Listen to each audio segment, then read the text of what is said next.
Olá pessoal, tudo bem com vocês? Minhas saudações e cumprimentos a todos e a todas aí que estão acompanhando o nosso canal, aqui o canal de Direito Tributário.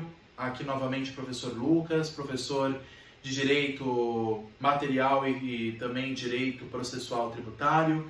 Como vocês sabem, nós estamos ainda nessa jornada grande, extensa, dos diversos impostos federais previstos pelo artigo 153 da Constituição Federal. E hoje nós vamos tratar de uma nova modalidade, que é o Imposto sobre a Propriedade Territorial Rural, ou simplesmente Imposto Territorial Rural, o ITR, previsto no inciso 6 do artigo 153 da Constituição. Nós vimos os demais impostos federais, nós estamos continuando o rol do artigo 153, e aí, continuando na sequência dos incisos, aqui nós temos o ITR. Tá bom? Pessoal, quem não acompanhou as outras aulas, por favor, me mandem mensagem, podem colocar aqui também nos comentários dos vídeos. Sempre, em todos os vídeos, recomendo, acessem o meu site, pessoal, proflucasdireitotributário.com.br. Tudo junto em minúsculo. Prof mudo mesmo, proflucasdireitotributário.com.br. Lá vão ter todas as informações. Acesse o meu canal, WhatsApp, LinkedIn, Instagram, e-mail, meus dados, no caso, minhas experiências pessoais, acadêmicas e profissionais, para vocês me conhecerem melhor. E lá vocês também vão ter, como eu disse, o meu e-mail para tirarem as dúvidas de vocês. Mas se quiserem passar as dúvidas de vocês aqui nos comentários dos vídeos, fico à disposição de vocês para responder em aquilo que for necessário. Tudo bem? Pessoal, vamos continuar então os nossos estudos. O que a gente pode falar hoje sobre o ITR, o Imposto Territorial Rural? Trata-se de um imposto federal, como estamos analisando, submetido às regras da legalidade e da anterioridade, anual e nonagesimal. Aqui é um imposto tipicamente fiscal, assim como o imposto de renda, assim como os demais impostos, como nós vamos ver, estaduais e municipais. Ele é um imposto fiscal. A União cobra o ITR, o Imposto Territorial Rural, para finalidades apenas de arrecadação, apenas de abastecer os cofres públicos, para que esse dinheiro depois possa ser revertido nas demais atividades públicas que a União presta à coletividade. Tá? Então, diferente dos impostos extrafiscais, como nós vimos no caso do IOF, assim como o imposto de importação, exportação, IPI, o IOF não tem finalidade extrafiscal. E ele segue todos os princípios, a legalidade e a anterioridade, anual e nonagesimal. Então, ele é um imposto com finalidade apenas arrecadatória. E, no caso, ele vai incidir, no caso, sobre as propriedades rurais, sobre as propriedades consideradas rurais. E nós vamos ver pela classificação do CTN e das demais legislações, da legislação do ITR, inclusive com base no Estatuto da Terra, nós vamos entender o que é propriedade rural. Porque parece ser um exemplo muito simples, mas não é. A gente pensa que propriedade rural já vem na cabeça a fazendinha. Ah, eu tenho uma fazendinha com uma vaca, com uma galinha, com um cavalo. Ah, é uma propriedade rural, então eu vou pagar ITR e não pago IPTU para o município. Essa é a grande dúvida que parece ser óbvia, mas não é. Nós vamos ver, pessoal, o que é zona rural, o que é zona urbana, para justamente a gente delimitar a quem eu devo pagar. Eu, pela minha propriedade imobiliária, pela minha propriedade imóvel, pelo meu bem imóvel que eu tenho, ele é um bem imóvel rural ou urbano? Está em zona rural ou zona urbana? E a gente precisa saber, pessoal, justamente para saber quem é que vai cobrar o imposto sobre a propriedade imobiliária? A União, que tem competência, como nós vamos ver o artigo 153, inciso 6, o ITR, ou é uma propriedade urbana que é um imposto que cabe ao município, o IPTU, é Imposto sobre a Propriedade Predial e Territorial Urbana? Qual que é o limite? É a União que cobra ITR ou o município que cobra IPTU? O que é zona rural? O que é zona urbana? Não é meramente tão óbvio quanto, é uma fazendinha, zona rural, e a zona urbana é um prédio no centro da cidade de São Paulo. Não é tão simples assim. E os critérios são técnicos para saber o que é uma zona rural, para aí sim saber se é passível de tributação de ITR, tá? Mas uma coisa que é importante a gente saber, gente, independente disso, se a propriedade for improdutiva, isso é importante dizer. Em caso de propriedade improdutiva, poderá haver progressão de alíquota. Artigo 153, parágrafo 4º da Constituição. Isso é uma característica típica do ITR e também do IPTU.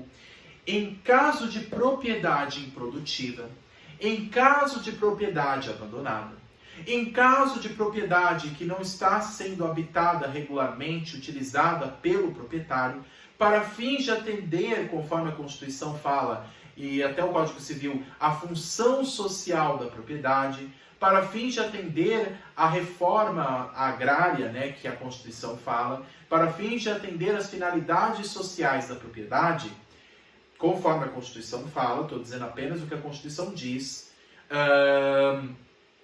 deve-se prezar pela cobrança do imposto e se a pessoa não utilizar a sua propriedade, a alíquota pode ser maior para obrigar que a pessoa volte à propriedade, porque senão ela pode perder a sua propriedade, pode ser o bem expropriado ou até sofrer a famosa uso capião que existe no Código Civil. A pessoa habita irregularmente num bem que não é dela, só que por tanto tempo a pessoa vê que o bem está abandonado, ela fica ali, ela continua morando ali, cria casa, paga os impostos ali em nome do verdadeiro proprietário, e aí por uso capião ela pode pegar a propriedade para ela. Então, se a pessoa abandona o seu bem imóvel e não atinge o seu bem, a sua finalidade social, o bem pode ser expropriado. E até existem casos, mas isso mais a gente vai ver mais no caso do IPTU, mas se a propriedade, também no caso rural, se a propriedade for usada para fins ilícitos, ela pode ser expropriada, ela pode ser retirada e o imposto, inclusive, claro, o imposto ele não é no caso, a gente tem que lembrar isso do artigo 3º do CTN. O imposto ele não pode ser instrumento de sanção de ato ilícito, mas ele pode ter sua alíquota aumentada pela Constituição a fim de obrigar que a pessoa volte à propriedade para atingir a sua finalidade social. É claro que o imposto ele não tem finalidade de punir ninguém. Ele não está sendo aumentado para punir a pessoa, mas para incentivar a sua propriedade, para que o proprietário que abandonou aquele bem rural, ele volte à propriedade e continue cultivando aquela propriedade, mantê-la ativa. Então, existe uma finalidade justamente de estimular uma atividade do contribuinte, de permanecer na propriedade e não abandoná-la, tá? Mas lembrando que o tributo não pode ter finalidade confiscatória e também não é sanção de ato ilícito, tá? Agora, nos casos, como a gente sabe, pelo Código Penal, pela lei penal, para quem estuda direito penal, se a propriedade for usada para fins ilícitos, é óbvio que a pessoa pode perder a propriedade. No caso de bens rurais que estejam sendo usados para fins de trabalho escravo ou para cultivo de drogas ilícitas, é óbvio que pela lei a pessoa vai perder a propriedade dela, né? Mas no caso não é o tributo que vai cuidar disso, né? O tributo não é uma sanção, ele não pode ser uma sanção contra o contribuinte, tá? Então tomar muito cuidado quando a gente fala sobre isso no artigo 153, parágrafo 4. Não é que o ITR está sendo usado nesse caso como sanção de ato ilícito. Quem cuida da sanção de ato ilícito, no caso, é o Código Penal. O Código Penal que cuida dessas sanções. Mas, no caso do tributário, é só a finalidade arrecadatória e de estimular a produção na propriedade. Agora, claro, se for percebido o ato ilícito, aí caberá a lei penal. E a lei federal que trata a respeito do ITR é a Lei Federal 9.393 de 96. A 9393 de 96 é a lei federal que trata especificamente sobre o ITR. Vamos lá. O artigo 1º dessa lei de ITR, ele traz dados valiosos, importantes sobre essa característica do ITR. O que ele diz? O Imposto sobre a Propriedade Territorial Rural, ITR, de apuração anual, ele não é de apuração trimestral, ele é de apuração anual, então começa sempre no dia 1º de janeiro a apuração, tem como fato gerador a propriedade, o domínio útil ou a posse dos imóveis por natureza, localizados fora da zona urbana do município em 1º de janeiro de cada ano. Parágrafo 1º diz o seguinte: o ITR incide inclusive sobre os imóveis declarados de interesse social para fins de reforma agrária, enquanto não transferida à propriedade, exceto se houver emissão prévia da posse. Parágrafo 2º diz o seguinte: para os efeitos dessa lei, considera-se imóvel rural. Olha só, o que é imóvel rural, gente? Olha o critério técnico aqui, não é o que está na minha cabeça, é o que a lei diz. O que é imóvel rural? Vamos lá. Parágrafo 2º. Para os efeitos dessa lei, considera-se imóvel rural a área contínua formada de uma ou mais parcelas de terras localizadas em zona rural do município.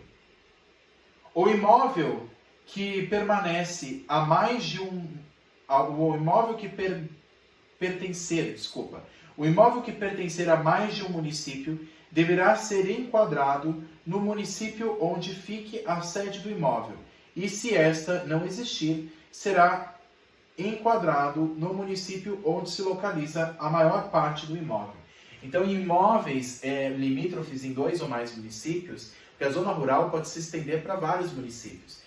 Para quem mora na região do interior, por exemplo, aqui no interior de São Paulo, não próximo às grandes cidades como Campinas, Ribeirão Preto, mas pegar cidades ali da região do Paranapanema, aquelas regiões interiores mais de São Paulo ou do Vale do Paraíba, quando existem municípios limítrofes, às vezes a zona rural se estende para 2 ou mais municípios. Se este imóvel está numa zona rural,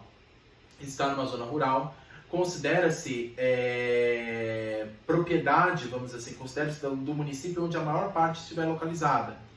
Então, por que ele fala do município se o imposto é federal? Nós vamos falar sobre isso, porque o município, mesmo não tendo competência para ITR, o município, para matérias de ITR, ele pode fiscalizar em nome da União. Sabia que a União ela pode transferir a capacidade tributária ativa do ITR para os municípios? Não transfere competência, cuidado, nós vamos ver isso depois. A diferença de competência tributária e capacidade tributária ativa. Capacidade tributária ativa não é legislar sobre ITR. O município não legisla sobre ITR. Ele só cobra em nome da União o ITR. Ela só fiscaliza os documentos em nome da União o ITR. Por quê? Porque os municípios estão mais próximos da gente do que a União.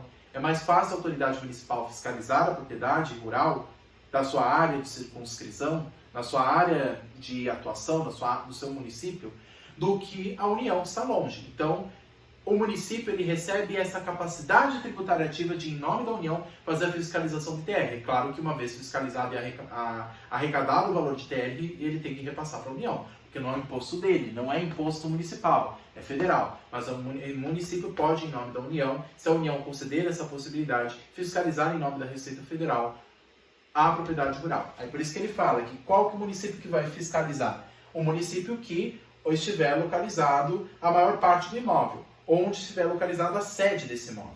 Tá? Então, se não tiver a sede do imóvel, a maior parte, se 60% do município, se 51% do bem imóvel estiver localizado em um determinado município, é esse município que vai fiscalizar a questão de TR do imóvel. Tudo bem? Então, essa lei ela fala a respeito do fato gerador do ITR, que é um de apuração anual. Tudo bem? E olha que interessante, parágrafo 1º, a gente diz que o ITR incide inclusive sobre imóveis declarados de interesse social para fins da reforma agrária, enquanto não transferida à propriedade, exceto se houver emissão prévia da posse. Bom, pessoal, continuando a nossa análise aqui, também a gente vai tomar como base o CTN, né? Porque a gente sempre toma como base, quando analisa cada um dos impostos, o CTN e a lei própria do imposto. Trata-se de um imposto submetido às regras da legalidade da anterioridade, como nós já vimos, anual e nonagesimal. E em caso de propriedades improdutivas... eu acho que eu repeti aqui o imóvel. Repeti aqui o slide, gente, desculpa. Vamos lá, artigo 153. Essa é a parte que a gente parou. A gente viu ali a lei de TR. O artigo 153, parágrafo 4º, diz o seguinte: o imposto previsto no inciso 6 do caput desse artigo, que é o ITR, será progressivo e terá suas alíquotas fixadas de forma a desestimular a manutenção de propriedades improdutivas. Lembrando que nenhum imposto é sanção de ato ilícito. Artigo 3º do CTN. Aqui não é uma sanção, mas a progressão de alíquota do ITR tem como finalidade de desestimular a manutenção da propriedade improdutiva. Poxa, o imóvel está ficando muito caro, né? Manter esse imóvel está ficando muito caro e eu estou deixando ele abandonado. Não quer saber? Eu vou voltar a esse imóvel, eu vou começar a produzir algumas coisas lá. Então, para evitar a improdutividade do imóvel rural, eles podem aumentar a alíquota. A alíquota pode ser progressiva. Não incidirá sobre pequenas glebas rurais definidas em lei quando as explore o proprietário que não possua outro imóvel.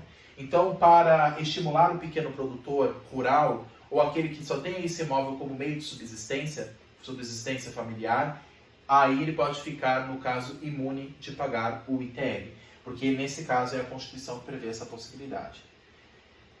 Será fiscalizado e cobrado pelos municípios, mas pera lá, não é um imposto federal? Sim, ele é um imposto federal, competência federal, ponto. Artigo 153. Mas o município ele não exerce a competência da União, ele exerce a capacidade tributária ativa, que é outra coisa, que é a capacidade de cobrar o tributo e fiscalizar as obrigações acessórias atreladas a ele.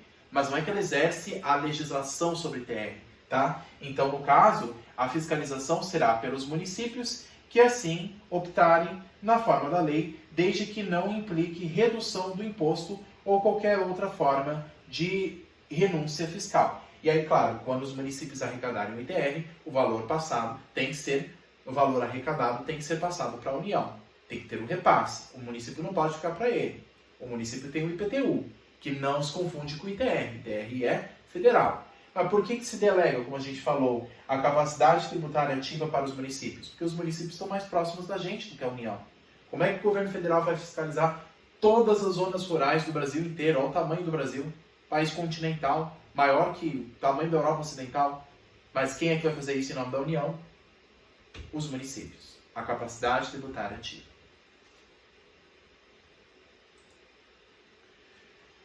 O artigo 158, gente, da Constituição diz o seguinte: pertencem aos municípios 50% do produto da arrecadação do imposto da União sobre a propriedade territorial rural, relativamente aos imóveis neles situados, cabendo a totalidade na hipótese de opção a que se refere o artigo 153, parágrafo 4º, inciso 3.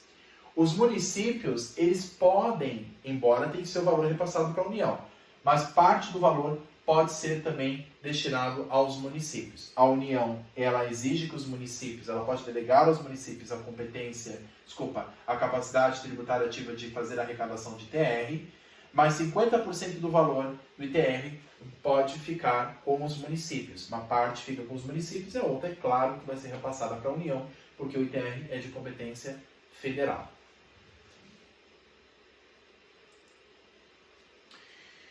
Bom, pessoal, quando a gente fala de regra matriz, voltando aqui, só falando a respeito dos demais critérios, só vendo aqui se eu pulei alguma parte, porque aqui eu estou um pouco distante do computador, mas acho que está certo. Essa é a sequência. Vamos lá, pessoal. Regra matriz de incidência tributária. Critério material, temporal, pessoal, quantitativo. Aqueles 5 critérios, né? Material, temporal, pessoal, quantitativo, espacial. Qual que é o critério agora? Primeiro deles, o material. Qual que é o fato gerador de TR? Ter a propriedade de imóvel rural, o domínio útil ou a mera posse do imóvel por natureza localizado fora da região urbana municipal. Se o imóvel estiver fora da região urbana municipal, então está em zona rural. Não tem outra terceira alternativa. Ou está em zona urbana ou está em zona rural. E se estiver em zona rural, aquele que tem a propriedade ou o mero domínio útil ou apenas só a posse do imóvel em nome de outra pessoa, nesse que vai cumprir com o ITR.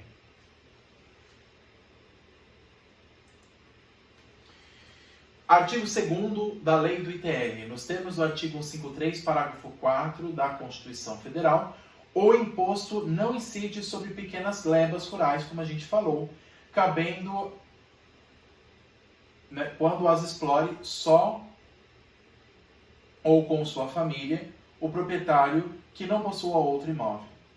Então, nesses termos dos artigos, do artigo 153, parágrafo 4º, o imposto não incide sobre pequenas glebas rurais quando as explore só ou com sua família, no caso se ele estiver sozinho ou se estiver com uma família, o proprietário que não possua outro bem imóvel e só tenha ele como seu meio de subsistência. Parágrafo único. Para os efeitos desse artigo, pequenas glebas rurais são os imóveis com áreas igual ou inferior a 100 hectares, se localizado em município compreendido na Amazônia Ocidental e no Pantanal Mato Grossense e no Sul Mato Grossense. Ele até localiza quais são considerados bens imóveis pequenos rurais, né, até 50 hectares, se localizados em municípios compreendidos no polígono das secas, na região ali das secas, na região do Nordeste, né, ou na região do Jequitinhonha, no norte de Minas, ou na Amazônia Oriental, próxima à fronteira com a Colômbia, por exemplo.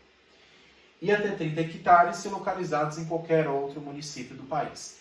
Então, nós temos regiões específicas, né? Nós temos até 100 hectares na região da Amazônia Ocidental, ou a região do Pantanal.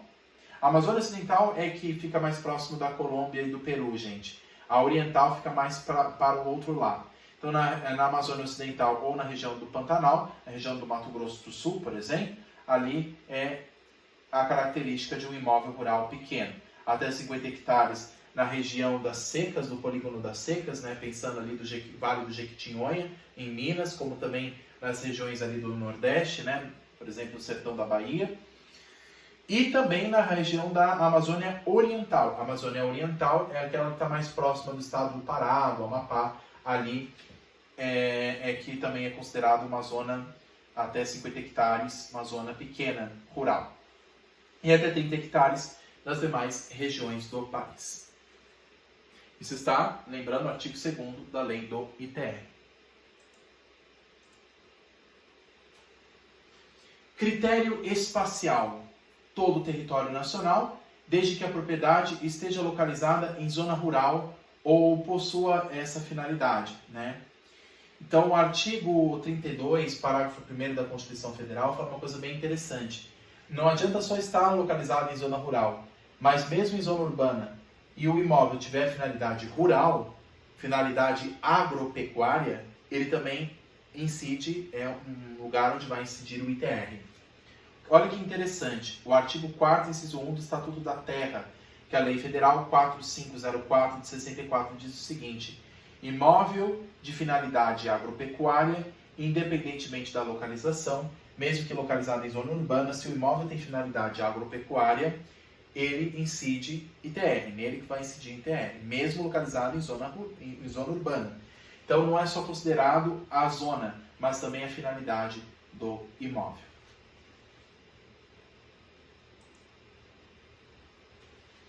Artigo 32 do CTN, pessoal. O artigo 32 do CTN, ele fala quando que é considerado uma zona, no caso, urbana. Se vocês olharem aqui o parágrafo 1º, ele diz o seguinte: para os efeitos desse imposto, entende-se como zona urbana a definida em lei municipal. É a lei municipal que vai definir a zona urbana, para justamente saber se ali vai incidir IPTU ou não.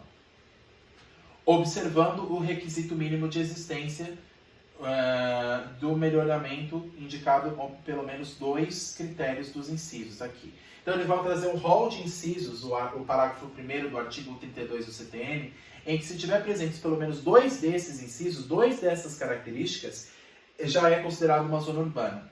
Então, se um imóvel tiver meio-fio ou calçamento, com canalização de água pluviais, abastecimento de água, sistema de esgotos sanitários, rede de iluminação pública com ou sem posteamento para distribuição domiciliar, escola privada ou posto de saúde a uma distância máxima de 3 km do imóvel considerado. Então, nós temos aqui 5 incisos, exemplos aqui, em que, se tiver presente pelo menos 2 dessas características aqui, a zona é considerada urbana. E se é urbana, incide IPTU, municipal.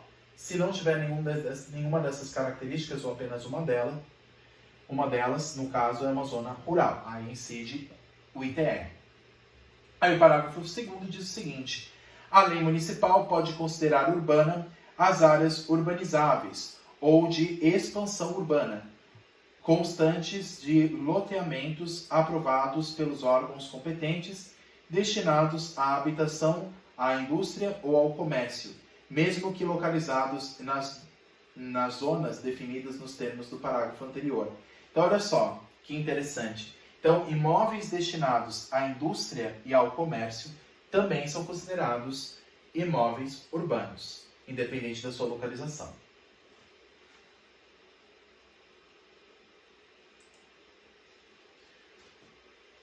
Critério temporal. Quando que incide, no caso, o ITR? Lembra que é um imposto de competência de apuração anual. Inicia-se no dia 1º de janeiro de cada ano. Possui uma periodicidade anual e, por isso, o fato gerador se inicia no primeiro dia do ano base. No primeiro dia, que é o 1º de janeiro, é que vai começar a apuração de ITR. O ITR irá incidir até a data da perda da posse ou da transferência do imóvel. O ITR eu só vou pagar até ter a propriedade do imóvel, ou a posse do imóvel. Quando eu passar essa posse ou a propriedade para outra pessoa, ou quando de mim for tirada, no caso a perda da posse, é dessa data que para de incidir o ITR. Mas enquanto estiver na minha posse ou estiver na minha propriedade, o ITR continuará incidindo e eu serei obrigado a pagá-lo.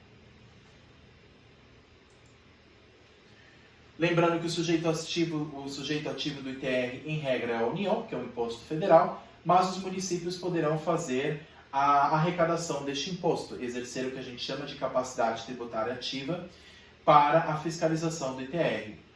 E quem é que vai pagar o ITR? O artigo 34 do CTN diz o seguinte: o sujeito passivo contribuinte do imposto é o proprietário do imóvel, o titular do seu domínio útil ou o mero possuidor a qualquer título. Então, o possuidor ou o proprietário vai ser o sujeito passivo do ITR.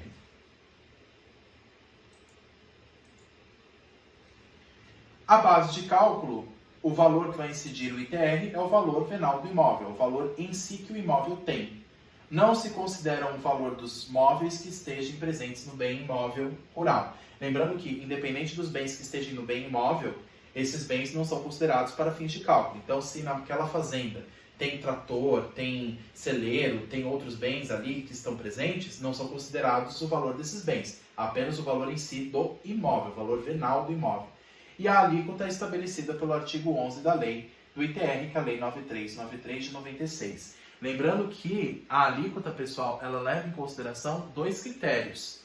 Não só o valor do imóvel, no caso o seu tamanho, né, por hectare, mas também seu grau de utilização. Porque lembrando que se a utilização for menor, maior será a alíquota. Lembra que ele tem uma alíquota progressiva estabelecida pela lei do ITR. Quanto menos a utilização, maior será a alíquota do ITR, para estimular a ocupação rural. Se o imóvel estiver improdutivo, a alíquota será maior para que o proprietário volte à propriedade que foi abandonada.